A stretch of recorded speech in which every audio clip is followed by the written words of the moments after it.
नमस्कार दोस्तों, स्वागत है हमारे YouTube चैनल श्यामलाल चौधरी पर। दोस्तों मैं हूं आपका दोस्त रावेंद्र। दोस्तों आज हम पढ़ने वाले हैं ब्रह्मांड, जो टॉपिक स्टार्ट किया था अपन ने फिजिकल ज्योग्राफी का, तो उसका आज दूसरा पार्ट अपन पढ़ने वाले हैं, है ना, जो कि आज अपनी तीसरी क्लास है, लेक्चर 3। और लेक्चर 2 में अपन ने जो पढ़ा था वो न्यूट्रॉन तारे तक पढ़ा था। न्यूट्रॉन तारे का ही एक पार्ट था, जब अपन ने तारे के 4-5 चरण में अपन ने देखा था, है ना, आदि तारा और पूर्ण तारा के बाद लाल दानव तारा, श्वेत वामन तारा के बाद जब वो अपने विनाश की ओर जाता है या अंतिम स्थिति की ओर पहुंचता है तो न्यूट्रॉन तारा तक पहुंचता है। और न्यूट्रॉन तारा जब अंतिम स्थिति में आता है, जब वह छोटे से उसका घनत्व कम होता जाता है ना, तारे का घनत्व अधिक होता जाता है और आकार छोटा होता जाता है ना, और टूटता हुआ तारा के रूप में उसे देखते हैं ना।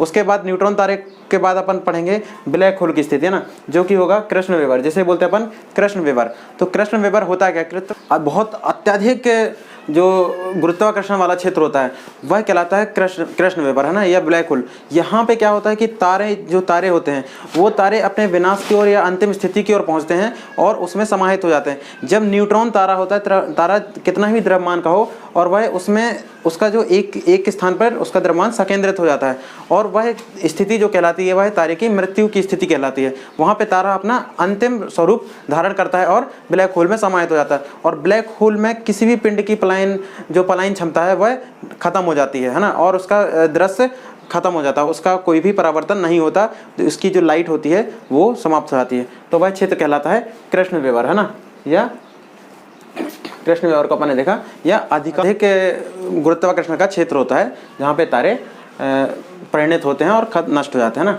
या समाप्त हो जाते हैं। अब बात करेंगे अपन 10वां जो अपना चैप्टर है सौर मंडल, है ना। तो सौर मंडल आप जानते हैं कि सौर आकाश गंगा में बहुत सारे सूर्य होते हैं ना। तो बहुत जैसे अपन एक सूर्य पढ़ते हैं, अपन ने तो सुना है एक सूर्य होता है, लेकिन आकाश गंगा में बहुत सारे सूर्य है ना, जहाँ पे बहुत सारे सोलर सिस्टम भी हैं। तो हमारा एक सोलर सिस्टम है, जिसे हम स्क्रीन पर आप देखना चाहें तो देख सकते हैं। ये सोलर सिस्टम है हमारा, जिसमें 8 ग्रह है ना, 8 ग्रह। पहले 9 थे, 2006 के पहले तक 9 ग्रह थे, जिसमें प्लूटो को भी 9वां ग्रह माना गया था। लेकिन 9वां ग्रह से जो इंटरनेशनल एरोनॉटिकल यूनिट्स है और उसके द्वारा, है ना, 2006 में इसको ग्रह की श्रेणी से हटा दिया गया, क्योंकि वह ग्रह होने की शर्तों को पूरा नहीं कर रहा था, है ना। तो अपन सौर मंडल में अपन पढ़ेंगे सूर्य का जो परिवार होता है वो कहलाता है सौर मंडल, है ना। सूर्य का परिवार मतलब सूर्य और उसके ग्रह मिलकर सौर मंडल का निर्माण करते हैं, है ना। अब बात करेंगे अपन सूर्य की। तो सूर्य की अगर मुख्य रूप से बात करें तो इसके केंद्र में नाभिकीय संलयन से ऊर्जा उत्पन्न होती है ना, जहाँ पे हीलियम और हाइड्रोजन के एटम्स होते हैं, ये अपने आप में विस्फोट करते हैं, टकराते हैं, तो इससे अनियंत्रित श्रृंखला में ऊर्जा उत्पन्न होती है। अनियंत्रित श्रृंखला में जो नाभिकीय संलयन के थ्रू कहलाती है ना, जहाँ पे हाइड्रोजन और हीलियम के अणु होते हैं वो टकराते हैं ना। तो 70.6% जो हाइड्रोजन होती है और हीलियम 27.4% होती है। वहीं बात करेंगे अपन सूर्य के, तो सूर्य का जो है 6 पार्ट में डिवाइड होता है ना। सूर्य 6 पार्ट में डिवाइड होता है, आप स्क्रीन में देख सकते हैं, जैसे कि तो एक मैंने इमेज लगा रखी है, आप इसमें देख सकते हैं। सूर्य का एक केंद्र है, फिर उसके बाद एक रेडिएशन एरिया है जहाँ से सूर्य अपनी विकिरण उत्पन्न करता है। वहीं बात करें एक दूसरा पार्ट है संवहनी क्षेत्र, है ना, जहाँ से संवहन करते हैं, जो उसका प्रकाश होता है और उसकी ऊष्मा होती है वो संवहन करती है ना, कन्वेक्स करती है। बात करेंगे तीसरा जो उसका आभा मंडल होता है, प्रकाश मंडल होता है, जहाँ से लाइट उत्पन्न होती है या प्रकाश फैलने लगता है ना, इसे अपन दृश्य भाग भी बोलते हैं। और यहाँ पे ही सूर्य ब्लैक स्पॉट्स कई सारे पाए जाते हैं, जिसे अपन सौर कलंक भी कहते हैं, है ना, जिसकी सबसे पहले खोज देख सकते हैं आप गैलीलियो ने की थी ना। गैलीलियो ने इसे देखा था सबसे पहले, गैलीलियो के द्वारा। अब बात करेंगे अपन क्रोमोस्फेयर, है ना। एक क्रोमोस्फेयर सेकेंड लास्ट पार्ट होती है, यहाँ पे सेकेंड लास्ट एक लेयर होती है, क्रोमोस्फेयर जैसे बोलते हैं ना। और सबसे लास्ट पार्ट जो होती है, लास्ट पार्ट होता है सूर्य की लेयर का, वो होता है कोरोना या क्रीट। जब आप एक स्थिति ऐसी देखते हो सूर्य ग्रहण या चंद्र ग्रहण के समय, तो एक यहाँ पे जब सूर्य और पृथ्वी आ जाती बीच में चंद्रमा में, है ना, तो इस कारण एक रिंग का आकार निर्मित होता है ना, रिंग का। तो उस टाइप की कोरोना बोलते हैं ना, किनारे वाला जगह, किनारे की सतह जो होती है वो कोरोना कहलाती है। अब बात करेंगे वहीं हम ग्रह के बारे में, है ना।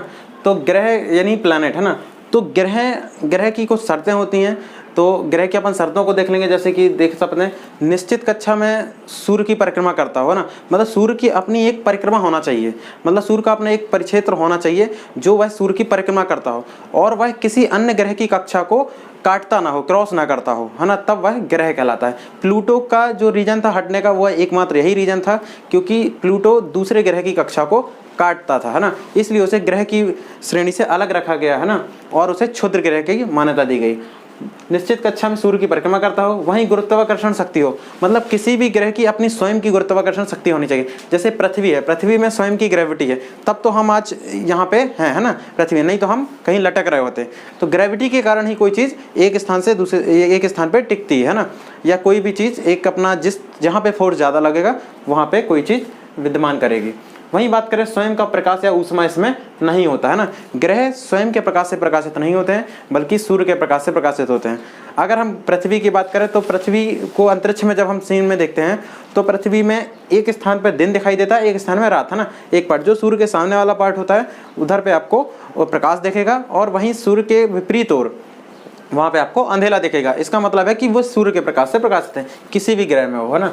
अब बात करेंगे अपन ग्रह को पढ़ लेते हैं। ग्रह को दो विभागों में बांटा गया है, तो पार्थिव ग्रह और जोवियन ग्रह। यहाँ से कुछ क्वेश्चन भी बनते हैं, इसलिए मैंने इसको थोड़ा सा विस्तार से समझाया है। तो बात करेंगे पार्थिव ग्रह की, तो पार्थिव ग्रह स्टार्टिंग के जो 4 ग्रह होते हैं, यह पार्थिव का अर्थ ही होता है छोटा और निकट का, है ना। तो जो छोटे ग्रह हैं उनको पार्थिव ग्रह कहते हैं, जिनमें बुध, शुक्र, मंगल, पृथ्वी, ये 4 ग्रह आते हैं। वहीं जोवियन ग्रह की बात करें जिनका आकार विशाल होता है ना, ये बड़े ग्रह होते हैं, उसमें अपन को देखेंगे बृहस्पति, शनि, और जो जुपिटर बृहस्पति है, अरुण और वरुण, यूरेनस और नेपच्यून को देखेंगे, है ना। प्लूटो को अपन ने 2006 में देखा था, IAU द्वारा ऐसे कैटेगरी से बाहर कर दिया गया था। अब पार्थिव ग्रह और जोवियन ग्रह में अंतर की अगर बात करें तो जो दूरी में निकटतम होते हैं वो पार्थिव ग्रह कहलाते हैं, और जोवियन जो ग्रह होते हैं वो अधिक दूरी पर होते हैं। तापमान की बात करें तो सूर्य के निकट है तो स्वाभाविक सी बात है वह अधिक तापमान वाले ग्रह होंगे।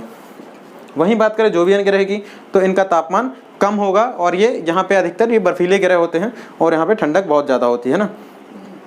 इनका परवलयाकार भी बहुत बड़ा होता है, क्योंकि इनका परिक्रमण पथ जो होता है वह दीर्घ वृत्ताकार पथ में परिक्रमण करते हैं, सूर्य की परिक्रमा करते हैं, और बहुत ही दूरी पे होते हैं, जिससे इनका तापमान बहुत कम होता है। आकार की बात करें तो पार्थिव ग्रह छोटे होते हैं और जोवियन ग्रह बड़े होते हैं। गुरुत्व की बात करें तो सूर्य के कारण इनकी ग्रेविटी में अधिक प्रभाव होता है, और इनकी ग्रेविटी कम होती है ना, क्योंकि अधिक तापमान के कारण और निकट छोटे होने के कारण। मेन रीजन इसका छोटा है ना, छोटा होना। गुरुत्वाकर्षण जो जितना बड़ा क्षेत्र होगा उसका गुरुत्वाकर्षण उतना ही ज़्यादा होगा। जैसे बुध ग्रह सबसे छोटा ग्रह है सौरमंडल का, तो वहाँ पे गुरुत्वाकर्षण सबसे कम होगा, और बृहस्पति का गुरुत्वाकर्षण सबसे ज़्यादा होगा, है ना। लेकिन पृथ्वी का गुरुत्वाकर्षण सबसे ज़्यादा है, क्योंकि इसका घनत्व भी सबसे ज़्यादा है, अन्य ग्रहों की अपेक्षा घनत्व सबसे ज़्यादा है ना। अब बात करेंगे अपन धूल कण एवं गैस से नगण्य क्षेत्र से ये निर्मित होते हैं, है ना, यहाँ पे अधिक होते हैं, और जो धूल कण व गैसेस हैं ये नगण्य होते हैं यहाँ पे पार्थिव ग्रह में, क्योंकि ये सूर्य के तापमान के कारण छोटे छोटे जो कण होते हैं वो पिघल के आकर्षित कर लेते हैं सूर्य की ओर, तो यहाँ पे क्षुद्र ग्रह वगैरह ये धूल के कण गैसेस कम होती है ना। और वहीं बात करें जोवियन ग्रह में तो यहाँ पे धूल के कण वगैरह ये अधिक होते हैं। वहीं बात करें घनत्व की तो ये जो पार्थिव ग्रह होते हैं यहाँ पे घनत्व अधिक देखा जाता है, और जोवियन ग्रह के पास घनत्व कम होते हैं। यहाँ के जो अधिकतर गैस पिंड होते हैं या ग्रह होते हैं ये गैसीय स्वरूप में ज़्यादा होते हैं, मतलब इनमें ठोस पदार्थ नहीं होते, गैसों से निर्मित होते हैं ना। अब वहीं बात करें अपन ग्रह की परिभाषा इन 3 पॉइंट से निर्भर होती है जो मैंने आपको डिस्क्राइब कर दिया है। अब ग्रह को अपन देख लेते हैं, थोड़ा छोटे स्वरूप में समझ लेते हैं, क्योंकि ब्रह्मांड पार्ट उतना ज़्यादा इंपॉर्टेंट नहीं होता है ना, और बोरिंग भी होता है थोड़ा सा पढ़ने में, लेकिन अपन को पढ़ना है क्योंकि क्वेश्चन यहाँ से कभी कभी बन जाते हैं। पहले ग्रह की बात करेंगे बुध ग्रह की, तो बुध ग्रह सबसे छोटा ग्रह और सबसे निकटतम ग्रह है ना सूर्य के, और सबसे गर्म ग्रह है। लेकिन सबसे गर्म ग्रह अगर पूछा जाए तो हम शुक्र को लगाते हैं ना, शुक्र ग्रह, क्योंकि वहाँ पे कार्बन डाइऑक्साइड की मात्रा ज़्यादा होती है बुध ग्रह की अपेक्षा, है ना। तो सबसे गर्म ग्रह में आ जाता है अपना शुक्र ग्रह, है ना। बुध ग्रह में परिक्रमा सबसे पास है तो 88 दिन में हो जाता है। तापांतर सबसे अधिक होता है। तापांतर से आशय ये है कि जो ग्रह मतलब जिसमें अधिकतम तापमान और न्यूनतम तापमान पहुंचता है ना, तो सबसे मतलब इसमें दिन में अधिक तापमान होता है, सर्वाधिक तापमान होता है क्योंकि सूर्य के निकट है, और रात में उतना ही यह बर्फीला हो जाता है।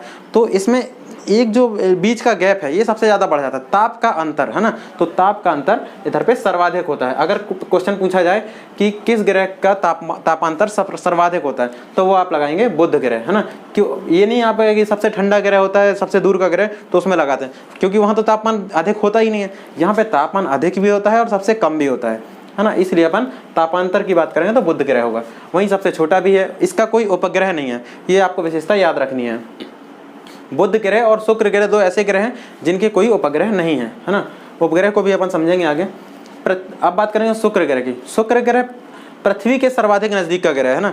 अगर कभी कभी कंफ्यूजन में क्वेश्चन गलत हो जाते हैं ना, हम समझते हैं कि सूर्य के सबसे नज़दीक का ग्रह पूछा है और या पृथ्वी के, तो अपन को ध्यान देना होता है सूर्य के सबसे नज़दीक का ग्रह बुध है और पृथ्वी के सबसे नज़दीक का ग्रह ये है शुक्र है ना। मंगल भी नहीं लगाना है आपको कि आप सोचे मंगल ग्रह, और ये सबसे चमकीला ग्रह है, गर्म ग्रह है ना, क्योंकि यहाँ पे कार्बन डाइऑक्साइड की मात्रा 90 से 95% तक होती है ना। और शाम का, जैसे सांझ का तारा और भोर का तारा भी कहते हैं, ये इसका घनत्व जो है, घनत्व आकार ये सब पृथ्वी के समान होता है लगभग, इसलिए इसे पृथ्वी का जुड़वा ग्रह या पृथ्वी की भगिनी ग्रह भी कहते हैं, या पृथ्वी का बहन भी कहते हैं ना, भगिनी यानी बहन।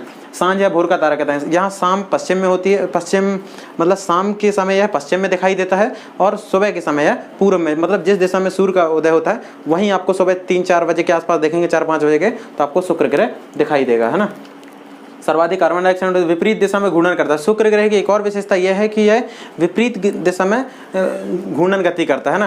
क्योंकि जैसे एक और ग्रह है यूरेनस या अरुण और शुक्र ग्रह दो ऐसे ग्रह हैं जो विपरीत दिशा में परिक्रमा करते हैं, यानी कि दक्षिणावर्त। बाकी जो ग्रह हैं वो पश्चिम से पूर्व की ओर गति करते हैं, जबकि यह पूर्व से पश्चिम की ओर गति करता है ना, यह घूर्णन करता है। इसका भी कोई उपग्रह नहीं है। सर्वाधिक लंबे दिन और रात यहाँ पे ही होते हैं, लगभग 255 दिन के आसपास, कहीं कहीं आपको 225 दिन भी मिलेगा।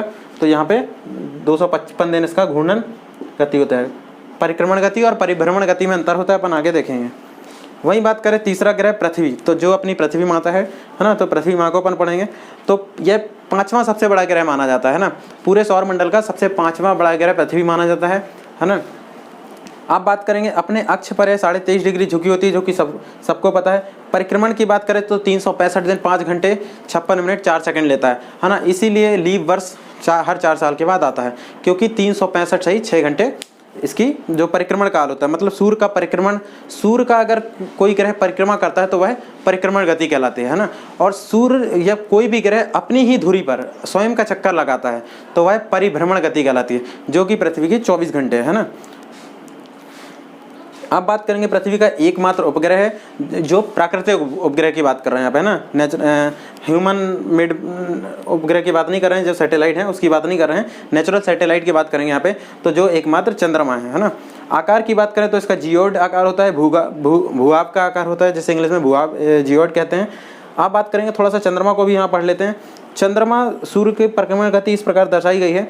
तो चंद्रमा का जो परवलयाकार गति में गमन करता है ना, मतलब पथ होता है।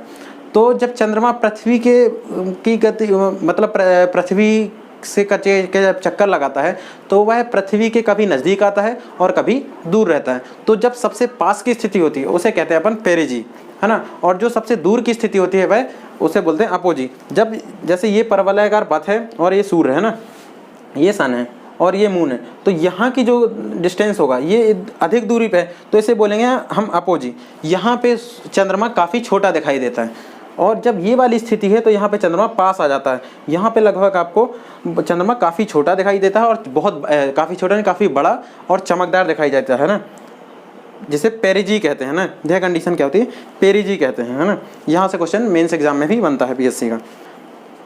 और बात करें ये चंद्रमा जब परिक्रमा करता है तो इसके कारण, चंद्रमा की घूर्णन गति के कारण दिन और रात होते हैं, है ना। पृथ्वी की घूर्णन गति के कारण दिन रात होते हैं और दोनों की गति सेम होती है, इसीलिए दिन और रात होते हैं।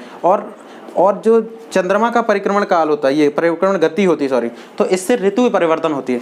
जब चंद्रमा, ये अपन इसको विस्तार से पढ़ेंगे जब 24 मार्च और कर्क रेखा और मकर व्रत में आता है, ये आपको उसमें ज्योग्राफी के आगे टॉपिक में देखने मिलेगा, विस्तार से पढ़ेंगे वहाँ पे। नहीं तो आप मुझे कमेंट बॉक्स में बता देते तो मैं बता देंगे, तो मैं इस टॉपिक को अलग से, चंद्रमा की जो भी सारी गतियाँ हैं मैं आपको वहाँ से अलग से डिटेल में समझा दूँगा, है ना। अब बात करेंगे अपन चौथे ग्रह की, तो मंगल ग्रह की। मंगल ग्रह की बात करेंगे तो यह 7वां सबसे बड़ा ग्रह है और दूसरा सबसे छोटा ग्रह है ना, मतलब बुध के बाद इसकी का नंबर आता है छोटे ग्रह में होने में, बुध के बाद सबसे छोटा ग्रह। वहीं इसे लाल रंग का ग्रह भी कहते हैं क्योंकि यहाँ पे आयरन ऑक्साइड की अधिकता होती है। सौरमंडल का सबसे बड़ा ज्वालामुखी निक्स ओलंपस मेसी है, और ओलंपस मेसी सबसे बड़ा ज्वालामुखी जो है वो मंगल ग्रह में ही है। और बात करें पर्वत की, तो सबसे ऊंचा पर्वत निक्स ओलंपिया नाम से है ना, वो भी मंगल ग्रह में पाया जाता है। अब बात करते हैं सबसे बड़े ग्रह की, जो कि है 5वां ग्रह अपना।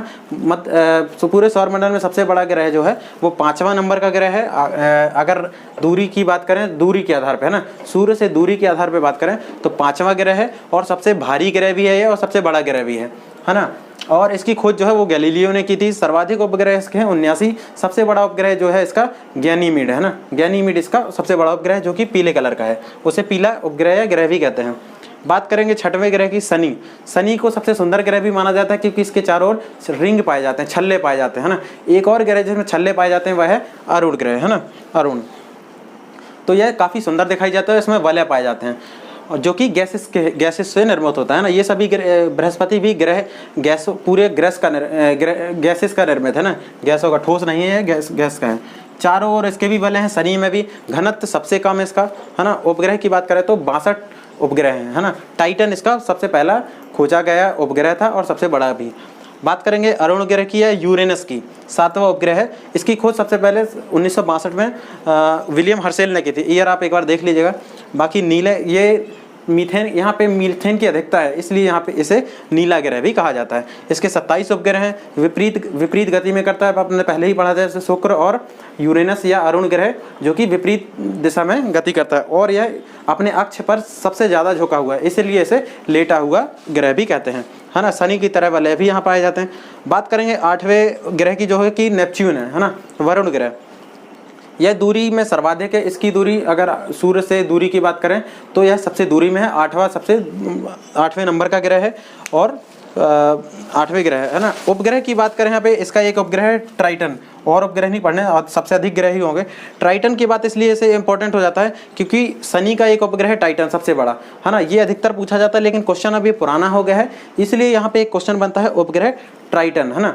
तो ट्राइटन किसका उपग्रह है, या ट्रिटियन लिखा आता है या ट्राइटन है ना। तो ट्राइटन आपको वरुण का याद रखना है कि नेपच्यून का उपग्रह जो है वो ट्राइटन है ना। ये कंफ्यूजिंग वाला क्वेश्चन है, इसलिए आपको ये याद रखना है।